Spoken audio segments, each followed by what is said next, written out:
आप देख रहे हैं BA न्यूज, खबर हमारी फैसला आपका। इस वक्त की बड़ी खबर। लखनऊ में आयोजित एक प्रेस कॉन्फ्रेंस में ऑल इंडिया मतुआ महासंघ ने बांग्लादेश में 22 मई 2025 को हुई जसोर जनपद अभयनगर थाना ठहर रमशिया गांव के हिंसक हमले की कड़ी निंदा की और केंद्र सरकार से त्वरित और प्रभावशाली कार्रवाई की मांग की।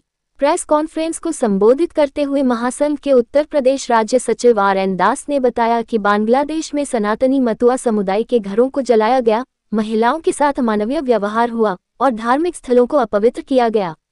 ये हमला केवल एक समुदाय पर नहीं बल्कि मानवता और धार्मिक स्वतंत्रता पर सीधा प्रहार है। हम भारत सरकार से मांग करते हैं कि वह बांग्लादेश सरकार के समक्ष यह मुद्दा दृढ़ता से उठाए और संयुक्त राष्ट्र सहित अंतर्राष्ट्रीय मंचों पर सनातनी मतुआ समुदाय के अधिकारों की रक्षा की जाए। प्रेस कॉन्फ्रेंस में ये भी स्पष्ट किया गया कि यदि सरकार जल्द कोई ठोस कदम नहीं उठाती है तो देशव्यापी आंदोलन और विरोध प्रदर्शन की योजना बनाई जाएगी। जो लाइन में जाएंगे जी विपरीत असहाय लोगों के पास में जो खड़े हैं वो साथ देंगे। ऑल इंडिया फॉरवर्ड ब्लॉक कभी भी किसी के ऊपर अत्याचार करें वो बर्दाश्त नहीं करते। हम लोग RN जी का साथ। जैसे कि बंगाली हिंदुओं पे इसके पहले भी इस तरह से घटनाएं हुई होंगी हमारी, जो ये तो संज्ञान में आया है और मीडिया के द्वारा जो है आप लोगों को पता चला संज्ञान में आया है। इसके पहले भी बहुत सारी घटनाएं इस तरह से हुई होंगी। इससे पहले भी बहुत घटना हुआ, उसका निंदा भी हुआ, हमारा देश की तरफ से दबाव भी गए।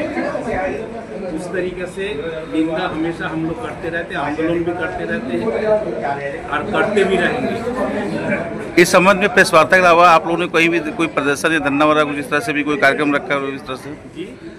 मतलब इस घटना के विरोध में आपने प्रेस वार्ता तो आयोजित की है, कोई धरना या प्रदर्शन भी आयोजित किया गया है?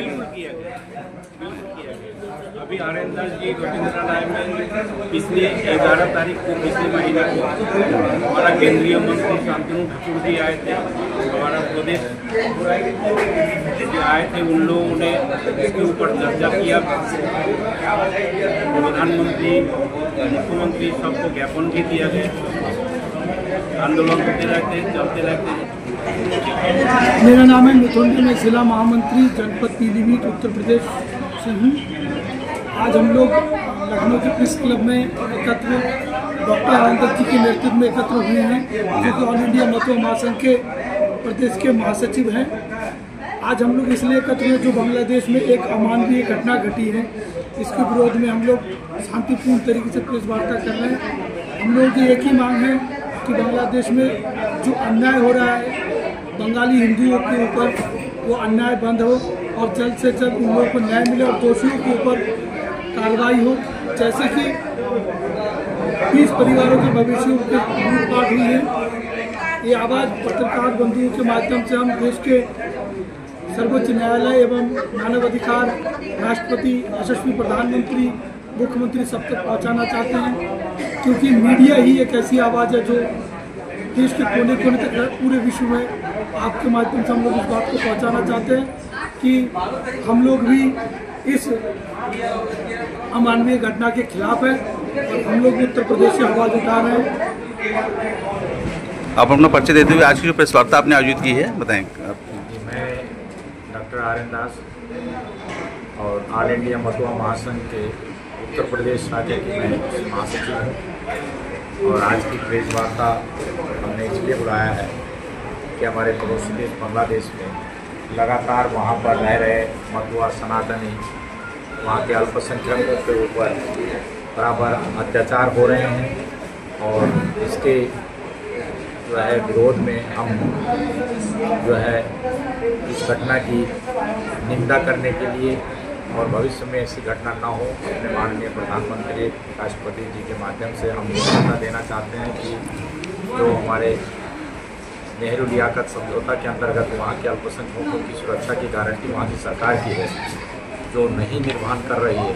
बराबर निरंतर वहाँ पर जो प्रताड़नाएँ हो रही है, जो अत्याचार हो रहा है, उस अत्याचार के कारण हमारे देश में जो है वहाँ के लोग भाग करके शरण ले रहे हैं और ऐसा भविष्य में ना हो, इसके लिए हमारी सरकार सब कदम उठाएं ताकि वहाँ की सरकार वहाँ के अल्पसंख्यकों की सुरक्षा प्रदान करे। और वहाँ के लोगों की जान माल की सुरक्षा। आपके माध्यम से सरकार को ज्ञापन दिया गया इस संबंध में या आपके प्रेस वार्ता के बाद हम जस्ट जो है ज्ञापन देंगे। प्रेस वार्ता के बाद ज्ञापन दिया। और भी कोई जो आपके जो अल्पसंख्यक के सनातनी मतवा संप्रदाय के लिए और भी कोई समस्या है वहाँ पर या जिससे जुड़ी? तो वहाँ की जो मतवा संप्रदाय की समस्याएं इससे पहले इतनी अधिक नहीं थी और शेख हसीना जी की सरकार के अपदस्थ होने के बाद घटनाएं बढ़ रही है निरंतर, जो कि आप लोग हम लोगों से ज़्यादा जानते हैं, मीडिया में बराबर आ रहा है। और ये जो घटनाएं हुई ये कुछ ज़्यादा ही शर्मसार करने वाली है, क्योंकि जहाँ लोग भक्त लोग इकट्ठे हुए थे, जो है मानव विश्वास जी के हम बर्थवाड़ा गाँव जसोर जिला अभयनगर थाने में एक गांव है उस गांव में 22 मई 2025 को जो है एक मतुआ मिलन समारोह था, वार्षिक समारोह था। वहाँ पर भक्त लोग और महिलाएं एकत्रित थे, प्रसाद बने हुए थे और ये लोग आगजनी करके जहाँ पर आगजनी हुई वहाँ से थोड़ी दूर पर चल रहा था, वहाँ जा करके और सारे प्रसाद बिखेर दिए और वहाँ के महिलाओं के साथ दुर्व्यवहार किया और लूटपाट किए। और लूटपाट के बाद जो है वहाँ पर तमाम मवेशियाँ जो बंधे थे, गाय बैल बछड़े, वो सब खोल करके वो लोग लूट करके लेके चले गए और जिस पर वहाँ की सरकार ने कोई भी प्रतिक्रिया व्यक्त नहीं की, ना उनके ऊपर कोई कार्रवाई की। इसी की हम भर्त्सना करते हैं, निंदा करते हैं और हम अपने भारत सरकार के ऊपर ये आशा रखते हैं कि भविष्य में ऐसी घटनाएं ना हो, ऐसा कोई दबाव बांग्लादेश के ऊपर बनाए ताकि वहाँ पर निरंतर जो अल्पसंख्यकों के ऊपर अत्याचार हो रहा है। प्रेस वार्ता के बाद अगर आप ज्ञापन देते हैं उसके बाद भी अगर सुनवाई नहीं होती है या उस पर कार्रवाई नहीं होती तो क्या आप अगला कदम कुछ क्या आपने सोच रखा है? कदम हम जो है राष्ट्रव्यापी अपने हमारा पूरे भारतवर्ष के लगभग 18 राज्यों में हमारे ऑल इंडिया मतुआ महासंघ के शाखाएँ हैं और कलकत्ता में भी जो है हमारे बहुत बड़ी शाखा है जहाँ 3 करोड़ से भी ज़्यादा मतुआ भाई बहन रहते हैं। और आप लोग जानते हैं और ठाकुरबाड़ी हमारे माननीय यशस्वी प्रधानमंत्री भी गए थे और वहाँ पर हमारे माननीय जो है गृह मंत्री अमित शाह जी भी गए थे। और उसके बाद हमारे आज जो है उस ठाकुरबाड़ी के मतुआ के जो संघाधिपति है, अभी 11 मई को हमारे लखनऊ में हमारे प्रोग्राम में आए थे और वो केंद्रीय मंत्री भी है, उनके माध्यम से भी हम जो है आंदोलन को आगे बढ़ाएंगे ताकि भविष्य में ऐसा न हो। वहाँ पर जो भी मतुआ हमारे सनातनी मतुआ संप्रदाय के लोग जो रह रहे हैं उनको सुरक्षा मिल सके। मीडिया चैनल के माध्यम से क्या मतलब जो है करना चाहेंगे, मतलब कुछ और भी जो बातें अपनी रखना चाहेंगे? कुछ मीडिया कर्मी ही आज के दुनिया में सबसे बड़ा पावर मैं मानता हूँ। मैं ये मानता हूँ कि अगर कोई घर के कोने में बैठ करके अपने दुखड़ा को रोए तो उसको सुनने वाला नहीं, लेकिन हमारे मीडिया कर्मी और हमारे जो रिपोर्टर्स हैं, पत्रकार बंधु हैं, वो अगर चाहे तो हमारी इस बात को पूरी दुनिया तक फैला सकते हैं और हमारे दर्द को जो है वो आगे बढ़ा सकते हैं ताकि हमें न्याय मिलने में सहयोग मिलेगा, ये मैं आशा रखता हूँ।